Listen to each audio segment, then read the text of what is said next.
এই কার্যক্রমে দেখা যাওয়া সমস্ত চিত্র আপনার বিচলিত করে দয়াকরি দুর্বল হৃদয়বান ব্যক্তি কিংবা ছোট পিলা এখন দেখন্তু না জি ওড়িশা কোনসি প্রকার অন্ধবিশ্বাস উপরে ভরসা করে নাই তথা তাকে সহমতি প্রদান করে না রীতিনীতি ও প্রথার অনুসন্ধান করা ହେଉଛି এই ধারাবাহিকর উদ্দেশ্য।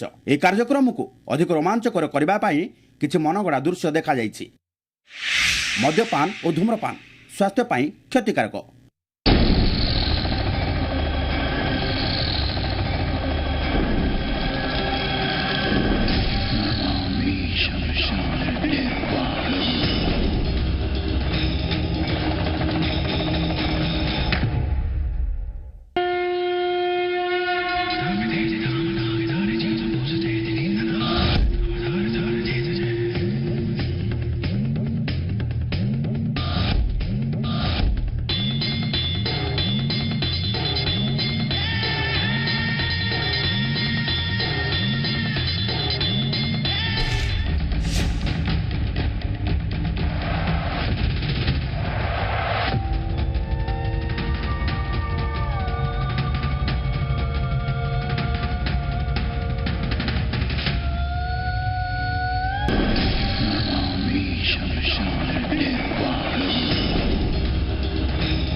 କୌଣସି ଆତ୍ମାକୁ କ'ଣ କେବେ କୌଣସି ଡବାରେ ପୁରାଇ ରଖିବା ସମ୍ଭବ ହେବ କି?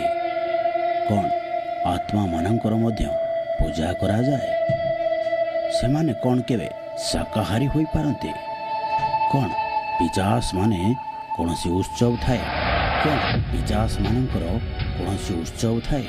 ଅଘୋର ପନ୍ଥର ଅନ୍ଧକାର ଦୁନିଆରେ କାଳ କପାଳ ମହାକାଳର ଟିମ୍ ଏ ସମସ୍ତ ପ୍ରଶ୍ନର ଉତ୍ତର ପାଇବା ପାଇଁ ଅଘୋରୀଙ୍କ ସାଧନା ସ୍ଥଳୀରେ ଯାଇ ପହଞ୍ଚିଥିଲେ।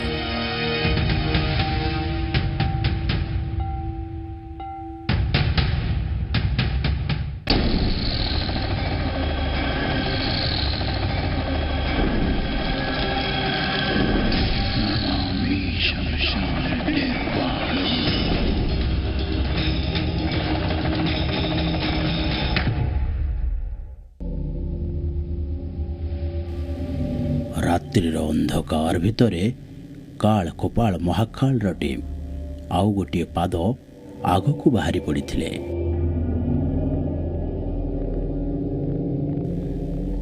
ମହାକାଳର ସାଧନାରେ ଲୁପ୍ତ ହୋଇ ରହିଥିବା ଜଣେ ସାଧିକା ସହିତ ଏଠାରେ ଆମର ସାକ୍ଷାତ ହୋଇଥିଲା। ଏହି ସାଧିକା ଆମକୁ ସେହି ପ୍ରେତ ସାଧକଙ୍କ ସାଙ୍ଗରେ ଦେଖା କରାଇବାକୁ ନେବେ, ଯିଏ ଗଛ ଉପରେ ବସି ସାଧନା କରନ୍ତି।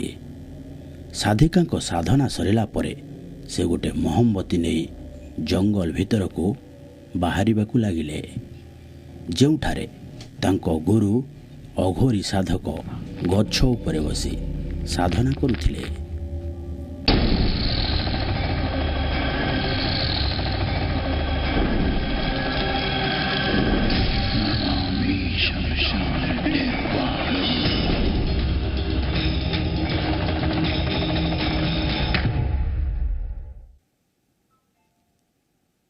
जय महाकाल।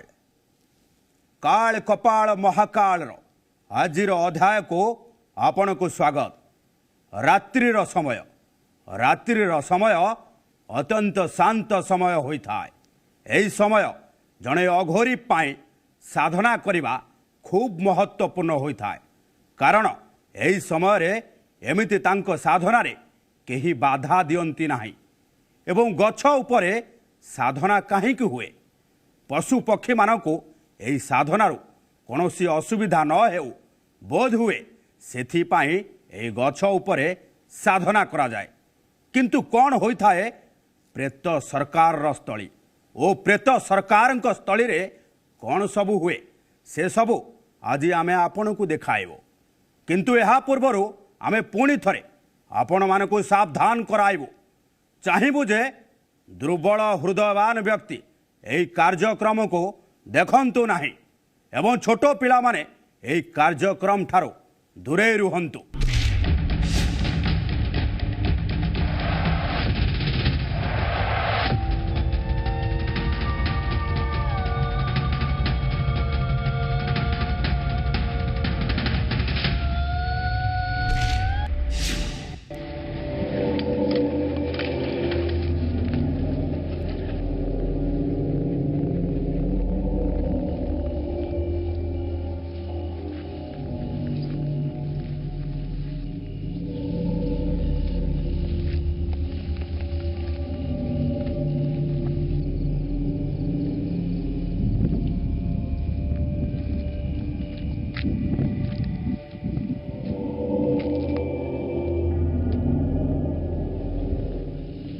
ଏ ଗଛର ଡାଳ ଉପରେ ବସିଥିବା ସାଧକଙ୍କ ପାଖରେ ମଶାଲ ଜଳୁଥିଲା। ସାଧକର ସମ୍ପୂର୍ଣ୍ଣ ଶରୀର ମଶାଣିର ପାଉଁଶରେ ବୋଳି ହୋଇ ରହିଥିଲା। ଏକ ବିଶେଷ ମୁଦ୍ରାରେ ଗଛ ଉପରେ ଆସନ ଜମାଇ ବସିଥିବା ଏହି ସାଧକଙ୍କର ରୂପ ଦେଖିଲେ ସମ୍ପୂର୍ଣ୍ଣ ବିକୃତ ଲାଗୁଥିଲା। ଗଳାରେ ରୁଦ୍ରାକ୍ଷମାଳ ଓ ମଥାରେ ତ୍ରିକାଳ ତିଳକ ଓ ମୁହଁରେ ଏକ ଭିନ୍ନ ପ୍ରକାର ଶାନ୍ତତା ଥିଲା। ଗଛରେ ପ୍ରେତ ଝୁଲି ରହିବାର ଆମେ ପୂର୍ବରୁ କାହାଣୀରେ ଶୁଣିଥିଲୁ, କିନ୍ତୁ ଏଠାରେ ଜଣେ ପ୍ରେତ ସାଧକ ପ୍ରେତ ସାଧନାରେ ଲାଗି ରହିଛି।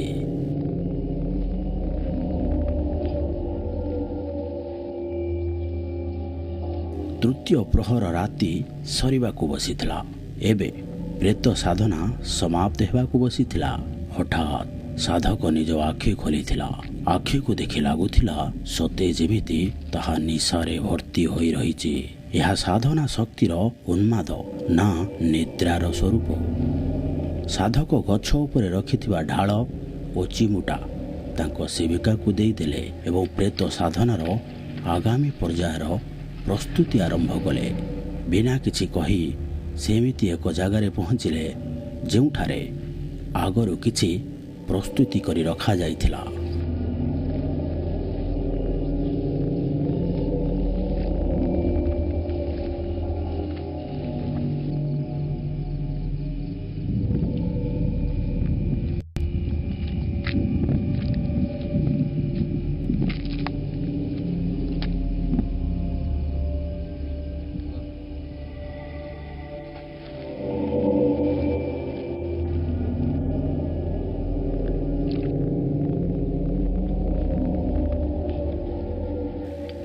କାଳ ରାତିରେ କାଳଙ୍କୁ ପ୍ରଶଂସା କରିବା ପାଇଁ ଗୋଟିଏ ପଥର ଉପରେ କଳା ଲଗାଗଲା। ପଥରରେ ଆଖି ମଧ୍ୟ ତିଆରି କରାଯାଇଥିଲା।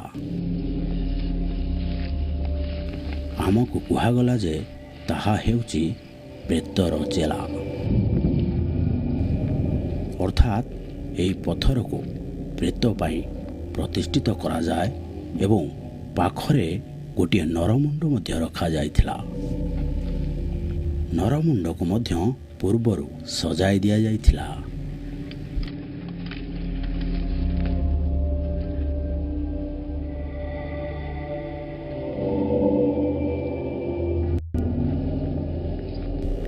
ଏକ କଳା ଆସନରେ ପ୍ରେତର ଚେଲାକୁ ରଖାଗଲା ଏବଂ କଳା ପଗଡ଼ି ସହିତ ଗୋଟିଏ କଳା ପରିଧାନ ମଧ୍ୟ ପିନ୍ଧାଇ ଦେଲେ। ପ୍ରକୃତରେ ପ୍ରେତର ଚେଲାକୁ ପ୍ରେତ ସରକାରର ରୂପରେ ଏଠାରେ ବିରାଜମାନ କରି ପୂଜା କରାଯାଉଥିଲା। କିଛି ସମୟ ପରେ ସାଧକ ଏଠାରେ ପ୍ରେତ ସାଧନାର ଆୟୋଜନ କରିବେ।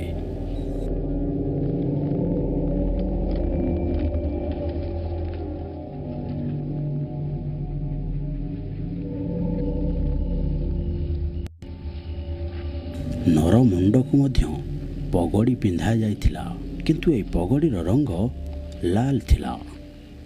ଆମକୁ କୁହାଗଲା ଯେ ଲାଲ ରଙ୍ଗର ପଗଡ଼ି ପିନ୍ଧିଥିବା ଏହି ନରମୁଣ୍ଡ ହେଉଛି ପ୍ରେତସ୍ଥଳୀର ମନ୍ତ୍ରୀ।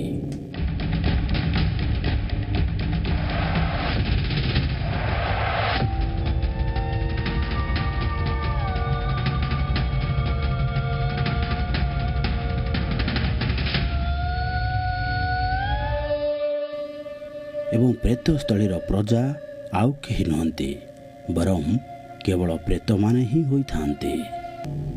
ପ୍ରେତ ସରକାର ଓ ତାଙ୍କ ମନ୍ତ୍ରୀଙ୍କୁ ଫୁଲ ଅର୍ପଣ କରାଗଲା।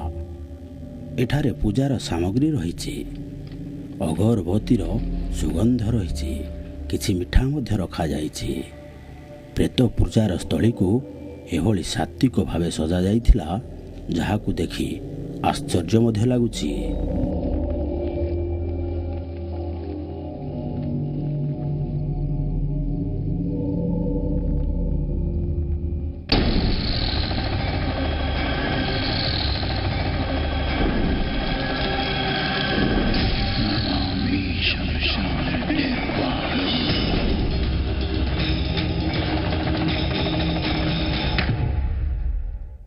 ବର୍ତ୍ତମାନ ଆପଣମାନେ ଯାହା ଦେଖିଲେ ତା ମଧ୍ୟରୁ ଯଦି ନର ମୁଣ୍ଡକୁ କାଢ଼ି ଦିଆଯାଏ ତେବେ ତାହା ଅବିକଳ ଆପଣ ଓ ଆମ ଘରେ ହେଉଥିବା ସାତ୍ୱିକ ପୂଜା ଭଳି ଦେଖାଯିବ। ପ୍ରେତସ୍ଥଳୀ ସଜାଇ ହୋଇ ରହିଛି ଓ ବର୍ତ୍ତମାନ ଏଠାରେ ଚମତ୍କାର ହେବାକୁ ଯାଉଛି, କାରଣ ଏଠାରେ ପ୍ରେତଙ୍କ ସରକାର ଅଛନ୍ତି, ତାଙ୍କ ମନ୍ତ୍ରୀ ମଧ୍ୟ ଅଛନ୍ତି ଓ ପ୍ରଜାଗଣ ମଧ୍ୟ ପ୍ରେତଙ୍କର ଗୋଷ୍ଠୀ ମଧ୍ୟରେ ଅଛନ୍ତି। ପ୍ରେତ ସରକାରଙ୍କ ସ୍ଥଳୀରେ ମଜାମସ୍ତିର ଆୟୋଜନ କିପରି ବା ନ ହେବ? ସାଧକମାନେ ମଦ ବୋତଲ କାଢ଼ିଲେ ଓ ପ୍ରେତର ମୁଖ୍ୟଙ୍କ ସହିତ ତାଙ୍କ ମନ୍ତ୍ରୀଙ୍କୁ ବି ମଦ୍ୟପାନ କରାଇଲେ। ରାତି ସରିବାକୁ ବସିଥିଲା ଓ ସକାଳର ସୂର୍ଯ୍ୟ ଦେଖାଯାଉଥିଲା ଏବଂ ସେତେବେଳର ମାହୋଲ ଆହୁରି ଭୟଙ୍କର ହେବାକୁ ଲାଗିଲା।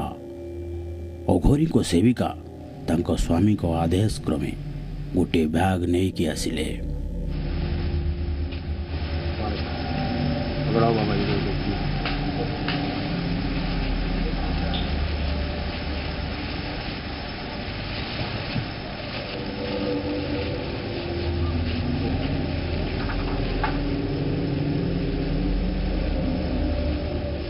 ବଳିର ଏହି ପ୍ରସାଦ ଗୋଟିଏ ଛେଳିର ମୁଣ୍ଡ ପ୍ରେତ ସରକାରଙ୍କ ସ୍ଥଳୀରେ ସେ ଉପସ୍ଥିତ ହୋଇସାରିଥିଲା। ଆମକୁ କୁହାଗଲା ଯେ ସମ୍ପ୍ରଦାୟରେ ପ୍ରେତ ମହାରାଜଙ୍କୁ ବଳି ଚଢ଼ାଇବାର ପରମ୍ପରା ରହିଛି। ଏହା ସହିତ କୁକୁଡ଼ାର କଟା ଗୋଡ଼, ଛେଳିର କଟା ମୁଣ୍ଡ ଏବଂ ତା ସହିତ ମାଂସ ମଧ୍ୟ ପ୍ରେତ ସରକାରଙ୍କ ସାମ୍ନାରେ ପ୍ରସ୍ତୁତ କରାଗଲା। କିନ୍ତୁ ପ୍ରେତାତ୍ମାମାନେ କେବଳ ମାଂସାହାରୀ ହୋଇନଥାନ୍ତି। ଆମକୁ କୁହାଯାଇଥିଲା ଯେ ଶାକାହାରୀ ପ୍ରେତଙ୍କ ପାଇଁ ଅଲଗା ବନ୍ଦୋବସ୍ତ କରାଯାଇଥିଲା। ତାଙ୍କ ପାଇଁ ଦହି, କ୍ଷୀର ସହିତ ଅଲଗା ଜିନିଷର ମଧ୍ୟ ଆୟୋଜନ କରାଯାଇଛି।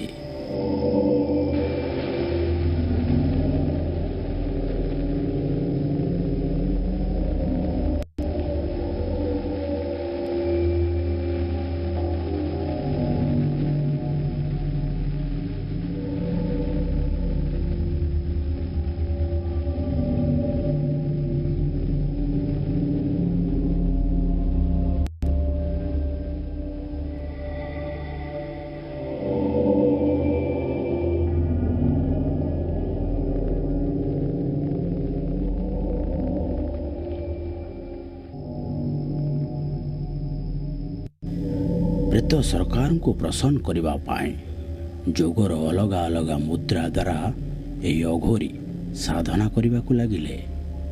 ଏହା ହେଉଛି ପ୍ରେତଙ୍କୁ ପ୍ରଣାମ କରିବାର ଗୋଟିଏ ଉପାୟ।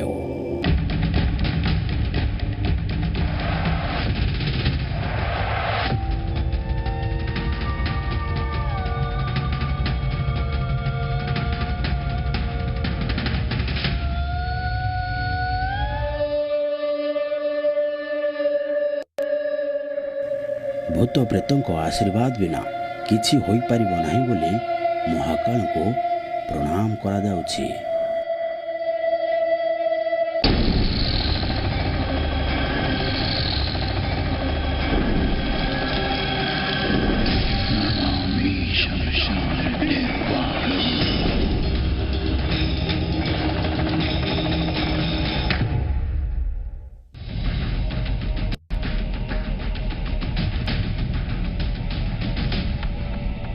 ଏବେ ପର୍ଯ୍ୟନ୍ତ ଆମେ ଯାହା ସବୁ ଦେଖିଥିଲୁ ସେ ମଧ୍ୟରେ ମହାକାଳଙ୍କର ଏହି ସାଧକ ପୁରା ଶାନ୍ତ ହୋଇ ରହିଥିଲେ। ନା କିଛି ମନ୍ତ୍ର, ନା କିଛି ଜୟକାର, ପୁରାପୁରି ଶାନ୍ତ ହୋଇ ସାଧକ ନିଜ ସାଧନା ପ୍ରେତ ସରକାରଙ୍କ ପୂଜା ମଧ୍ୟ କରୁଥିଲେ। ସେଠାରେ କୌଣସି ପ୍ରେତ ଉପସ୍ଥିତ ଥିବାର ଅନୁଭବ ମଧ୍ୟ ଆମ ଟିମ୍କୁ ହୋଇନଥିଲା। ଏଠାରେ କିଛି ପୂଜା ହେଉଛି ବା କୌଣସି ଭୂତ ପ୍ରେତ ଉପସ୍ଥିତ ଅଛନ୍ତି, ଏସବୁ ଆମକୁ କିଛି ଜଣାପଡ଼ିଲା ନାହିଁ। ଆଉ ଆମକୁ ଯାହା ଅନୁଭବ ହେଉନଥିଲା ତାହା ଉପରେ ବିଶ୍ୱାସ କିପରି ଭାବେ ହେବ? ଆପଣ କ'ଣ ସତରେ ପ୍ରେତ ଦେଖିଛନ୍ତି? ଆମେ ଦେଖିପାରିବୁ? ତମେ କ'ଣ ପ୍ରେତ ଦେଖିବ? ପ୍ରେତର ରୂପ ଦେଖିଲେ ତୁମେ ଭୟରେ ମରିଯିବ। ପ୍ରେତର ଅବସ୍ଥା ବର୍ତ୍ତମାନ ଯାହା ଅଛି ତାକୁ ଦେଖିବା ମାତ୍ରେ ଭୟ ଲାଗିବ। ଏବେ କ'ଣ ଦେଖିବ? ବାବା, ଏଇ ପ୍ରେତକୁ ଆମେ ସାଧାରଣ ଜନତାକୁ ଦେଖାଇବାକୁ ଚାହୁଁଛୁ। ଠିକ୍ ଅଛି, ଯଦି ପ୍ରେତ ଦେଖିବାକୁ ଚାହୁଁଛ ତେବେ ରାତି 12ଟାରେ ମଶାଣୀକୁ ଆସିଯିବ। ଆଜି ରାତିରେ? କିନ୍ତୁ ତାହା ଦେଖି ଡରିବନି।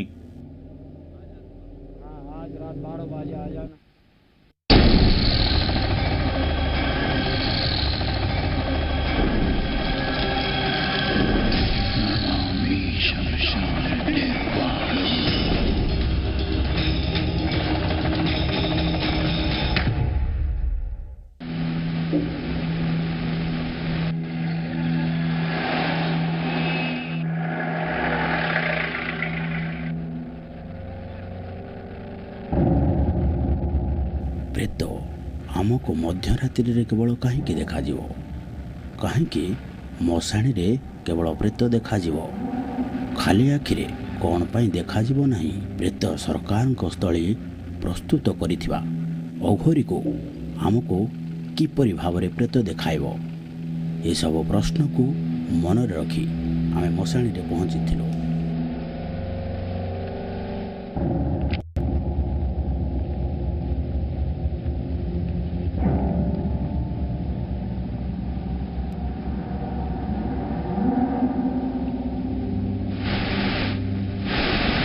ନଦୀ କୂଳ ପାଖରେ ଏକ ଜୁଇ ଜଳୁଥିଲା। ସେ ଜୁଇ ପାଖରେ ସେ ସମସ୍ତ ସାଧକ ବସି ରହିଥିଲେ। ଆମକୁ କୁହାଗଲା ଏଠାରେ ସାଧକମାନେ ପୂର୍ବରୁ ଚିତା ସ୍ନାନ, ଚିତା ପୂଜନ ଓ ପ୍ରେତ ପୂଜା କରିସାରିଥିଲେ। ଆଜି ଏଠାରେ ପ୍ରେତର ଦର୍ଶନ ହେବାର ଥିଲା। ପ୍ରେତକୁ ଡାକିବା ପାଇଁ ଲେମ୍ବୁ ଅଣାଗଲା ଓ ପ୍ରେତ ଭୋଜନ ମଧ୍ୟ ଆୟୋଜନ କରାଯାଇଥିଲା।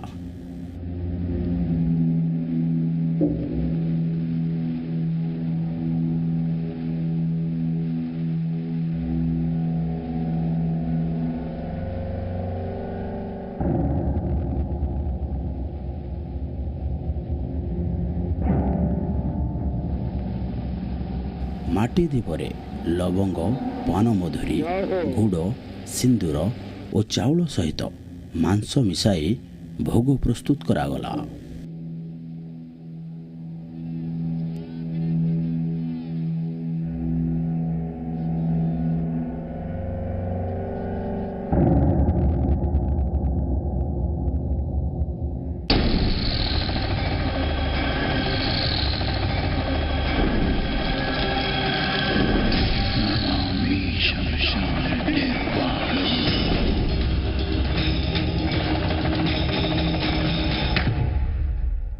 डरना मत। डरना मत, प्रेम से बच रहो। छाया प्रेत दिखाऊंगे।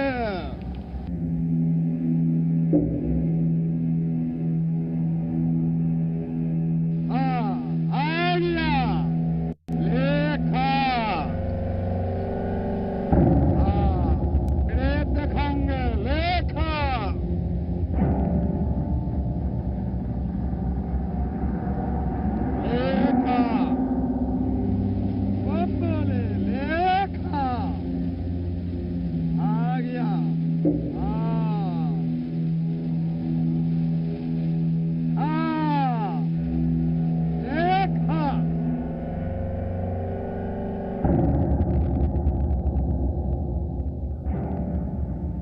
ଭୋଗରେ ପୂର୍ଣ୍ଣ ଥିବା ଦୀପକୁ କାପାଳିକ ଜୁଇରେ ପକାଇବାକୁ ଲାଗିଲା। ଏବେ ଏଠାରେ ପ୍ରେତ ଆସି ଭୋଗ ଗୁଡ଼ିକୁ ଖାଇବ। ସେଇ ପ୍ରେତ ଆମକୁ ଦେଖାଯିବ। ପ୍ରେତ ସହିତ ଆମର ଭେଟ ହେବ। ଆଉ ଯଦି ଭେଟ ହୁଏ ତେବେ ତାହା ଆଗକୁ କ'ଣ ହେବ?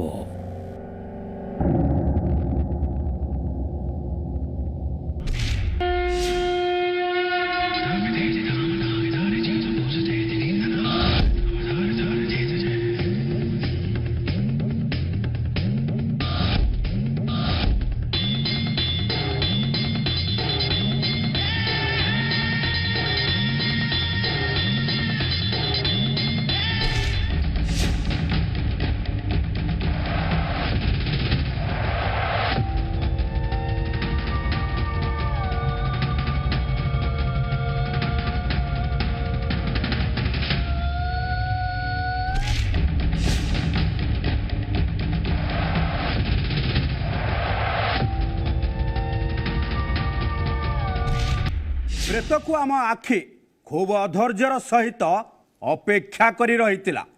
ଜୁଇର ସେଇ ଜଳୁଥିବା ଉତ୍ତପ୍ତ ନିଆଁରେ ଆମ କ୍ୟାମେରା ସବୁକିଛି ରେକର୍ଡ କରୁଥିଲା।